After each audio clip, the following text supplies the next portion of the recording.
देखिए कैसे बुखलाहट में आके प्रधानमंत्री मोदी साहब, अमित शाह जी, जहां उनके एक दो लोग और हैं, वो कैसे देश के खिलाफ बयानबाजी कर रहे हैं, लोगों को पाड़ने का काम कर रहे हैं, लोगों में नफरत फैलाने वाला काम कर रहे हैं। सो इसी से समझ आता है कि भारतीय जनता पार्टी हार रही है। कांग्रेस पार्टी को जहां संगरूर में कोई भी कैंडिडेट उनको नहीं मिला, जितने भी उनके कैंडिडेट थे या जितने भी लोग थे उनमें उनको क्षमता नहीं दिखी। बढ़ा देंगे ये उनका नारा था, पर लेकिन 10 साल बीतने के बाद देश का किसान संघर्ष कर रहा है।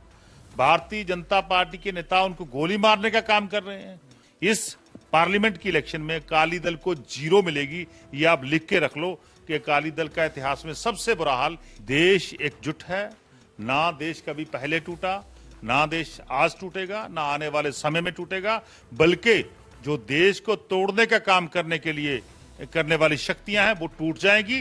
देश एकजुट रहेगा। ऐसे बहुत सारे प्रधानमंत्री आए जिन्होंने देश को तोड़ने का यत्न किया, पर लेकिन लोगों ने उनको खत्म कर दिया। वैसा ही हाल मोदी साहब का होगा। मोदी साहब हारने वाले हैं, उनकी हार तय है। लोकसभा चुनाव को लेकर पंजाब में 1 जून को वोटिंग होनी है, लेकिन आम आदमी पार्टी इसको कैसे देखती है? हमारे साथ पंजाब के फाइनेंस मिनिस्टर हरपाल सिंह चीमा साहब, कैसे देखते हो? अभी चोण प्रचार पूरी तरह से तेज हो चुका है, लेकिन भाजपा ने अपने कई लोकसभा सीट पर अपने पत्ते नहीं खोले हैं, लेकिन अकाली दल, कांग्रेस मैदान में आ चुकी है। देखिए, भारतीय जनता पार्टी के पंजाब में कोई भी पत्ता खुलने वाला नहीं है। पंजाब के लोगों ने भारतीय जनता पार्टी को सख्त सबक सिखाने की ठान ली है। पंजाब को पता है, पंजाब के लोगों को पता है कि भारतीय जनता पार्टी पंजाब से नफरत करती है, पंजाब के लोगों से नफरत करती है। और इस बार भारतीय जनता पार्टी का सुपड़ा पंजाब में साफ होगा और देश में भारतीय जनता पार्टी की सरकार नहीं बनेगी।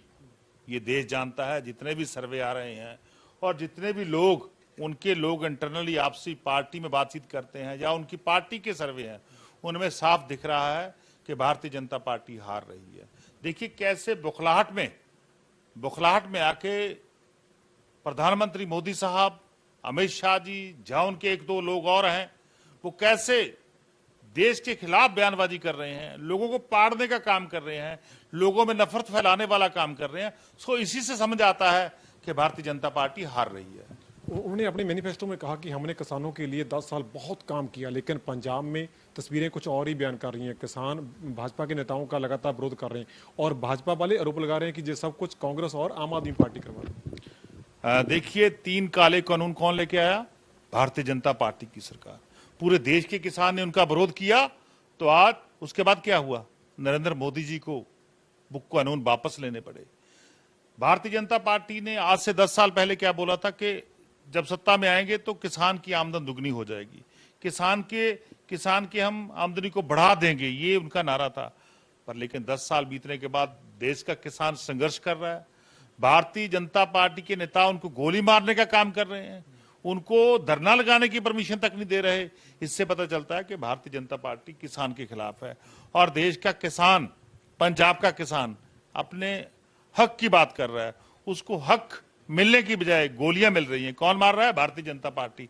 सो वो गोलियां मार रहे हैं, पर लेकिन देश का किसान, पंजाब का किसान अपनी वोट के जरिए चोट करेगा और भारतीय जनता पार्टी को हराएगा। में पाल सिंह खैरा आपके उम्मीदवार के सामने मैदान में है, आपने कैबिनेट मंत्री को उतारा और खुद आप भी लगातार प्रचार में हिस्सा बन रहे, तो कैसे देखते हो? तो खैरा बोल रहे हैं कि मेरे को जहां लाने का मुख्य योगदान रहा है जो मुख्यमंत्री का रहा, क्योंकि मेरे खिलाफ जो हुआ पंजाब में, इसी को लेकर मेरी पार्टी ने मेरे को संगरूर भेजा। देखिए, कांग्रेस पार्टी को जहां संगरूर में कोई भी कैंडिडेट उनको नहीं मिला, जितने भी उनके कैंडिडेट थे या जितने भी लोग थे उनमें उनको क्षमता नहीं दिखी, बल्कि ये है कि संगरूर में उनके एक साबका एक्स चीफ मिनिस्टर हैं, एक्स कैबिनेट मिनिस्टर हैं। कांग्रेस को ऐसे लगा कि उनमें कोई योग्यता नहीं है, इसीलिए उनको नहीं उतारा, बाहर से उम्मीदवार को लेकर आए हैं। सो इससे पता चलता है कि कांग्रेस पार्टी संगरूर पार्लियामेंट में कितनी कमजोर है। सो कांग्रेस बिल्कुल कमजोर है, डेड पड़ी है, उसमें जान पाने की कोशिश लगे हुए हैं। पर लेकिन संगरूर के लोगों को पता है कि सबसे ज्यादा विकास सरदार भगवंत सिंह मान की सरकार में हुए हैं, सबसे ज्यादा काम भगवंत मान साहब आम आदमी पार्टी की सरकार में हुए, तो इसमें समझता हूँ आम आदमी पार्टी की सिचुएशन स्थिति जो है बहुत मजबूत है। हरपाल सिंह कह रहा आपके ऊपर निशाना साधते हैं। वो कह रहे हैं कि जो दिल्ली में हुआ शराब घोटाले को लेकर इसकी जांच पंजाब में भी होगी। आपकी ओर इशारा करते हैं कि जल्द ही हरपाल सिंह चीमा गिरफ्त में होंगे। देखिए, वो मैं समझता हूँ ईडी में जाके वो विटनेस बन जाएं, वो गवाह बन जाए मेरे खिलाफ, जाके उनको ले आएं, क्योंकि उनका तजर्बा है। बहुत सारे केस ईडी ने, करप्शन के केस, एनडीपीएस एक्ट के केस जो हैं वो ईडी ने मैं समझता हूँ उसके खिलाफ डाले हुए हैं, इसीलिए उनको तजर्बा है। जब मर्जी मेरी कोई भी जांच एजेंसी जांच कर ले, लोगों को पता है कि मैं कैसा हूँ, यहाँ रहता हूँ, सब लोगों को पता है। जितनी मर्जियां जांच जे करवा लें, खैरा करवा ले, या उनको कोई और साथी करवा ले, मैं हर एक जांच का सामना करने के लिए तैयार हूँ। दूध का दूध, पानी का पानी लोगों के सामने आ जाएगा। पर लेकिन ये वो लोग हैं जिनके ऊपर ऑलरेडी बहुत सारे केस जो हैं देश की वक्-वक् कोर्ट्स में चल रहे हैं, और संगरूर के लोगों को पता है कि जहां पे एक उस आदमी को कांग्रेस पार्टी ने टिकट दी है जिसके ऊपर करप्शन के, ड्रग मनी के, ड्रग के केस चल रहे हैं। अच्छा, पंजाब में मुकाबले में किसको देखते हैं? अकाली दल को कहाँ खड़ा देखते हो? क्योंकि हाल ही में उन्होंने अपनी जो एक पंजाब बचाओ यात्रा निकाली, सुखबीर बादल कह रहे हैं कि हम बहुत स्ट्रांग हो रहे हैं। देखिए, अकाली दल ने परिवार बचाओ यात्रा निकाली थी। अब उसने अपने परिवार के मेंबर हरसिमरत कौर बादल को भी टिकट दी है। वो परिवार को बचाने में लगे हुए हैं, और पंजाब के लोगों ने पंजाब को बचा लिया है। सरदार भगवंत सिंह मान को जिम्मेवारी सौंप दी है। सो अकाली दल इतिहास में सबसे बुरी हार पहली बार अकाली दल की होने जा रही है। मैं समझता इससे भी भयंकर हार 2022 में हुई थी, जब वो 3 सीटों पर सिमटे थे। असेंबली की 3 सीटें मिली थी अकाली दल को। आज इस पार्लियामेंट की इलेक्शन में अकाली दल को 0 मिलेगी। ये आप लिख के रख लो कि अकाली दल का इतिहास में सबसे बुरा हाल इस इलेक्शन में होने वाला है। आम आदमी पार्टी 13-0 कह रही है, 13-0 होने वाला है पंजाब में। और जहां पर देखेंगे कि मुख्यमंत्री की, जहां फिर आपके नेशनल लीडरों की जहां पर रैलियां होने वाली हैं संगरूर में। बिल्कुल, हमारे सभी नेता, माननीय मुख्यमंत्री सर भगवंत सिंह मान जी, हमारी नेशनल लीडरशिप पूरे पंजाब में आएंगे, संगरूर में आएंगे। पूरी हमारी स्थिति जो है बहुत मजबूत है।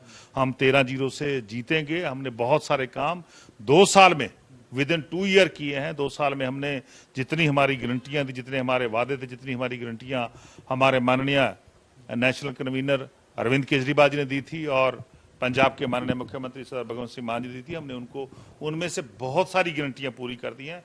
तो लोगों का खूब प्यार हमें मिल रहा है, और 13-0 से आम आदमी पार्टी जीतेगी। लास्ट में आपने प्रधानमंत्री का एक बयान देखा होगा जो हाल ही में आया, क्योंकि आप ही इंडिया अलायंस का हिस्सा हो, तो उन्होंने एक पुराना मनमोहन सिंह को टारगेट करते हुए कहा था कि जे एक खास समुदाय को, जे देश की संपत्ति वो बांटना चाहते थे, मंगलसूत्र आपके छीन जाएंगे। ऐसे कैसे देखते हो इन बयानों को लेकर? देखिए, प्रधानमंत्री साहब बौखलाहट में आ चुके हैं। उनको सामने उनकी हार दिखाई दे रही है, तभी ऐसे बयान दे रहे हैं। देश एकजुट है। ना देश कभी पहले टूटा, ना देश आज टूटेगा, ना आने वाले समय में टूटेगा, बल्कि जो देश को तोड़ने का काम करने वाली शक्तियां हैं वो टूट जाएंगी। देश एकजुट रहेगा। ऐसे बहुत सारे प्रधानमंत्री आए जिन्होंने देश को तोड़ने का यत्न किया, पर लेकिन लोगों ने उनको खत्म कर दिया। वैसा ही हाल मोदी साहब का होगा। मोदी साहब हारने वाले हैं, उनकी हार तय है। उनके जो स्टेटमेंट है उससे दिखाई देता है। हरपाल सिंह चीमा जिन्होंने साफ तौर पर कहा कि पंजाब में 13-0 होगा और देश में भाजपा के खिलाफ लोग वोट देंगे, क्योंकि जो लोग देश को तोड़ने की बात कर रहे हैं उनके साथ लोग नहीं देंगे। कैमरामैन बलबीर के साथ बलवंत सिंह बिकी।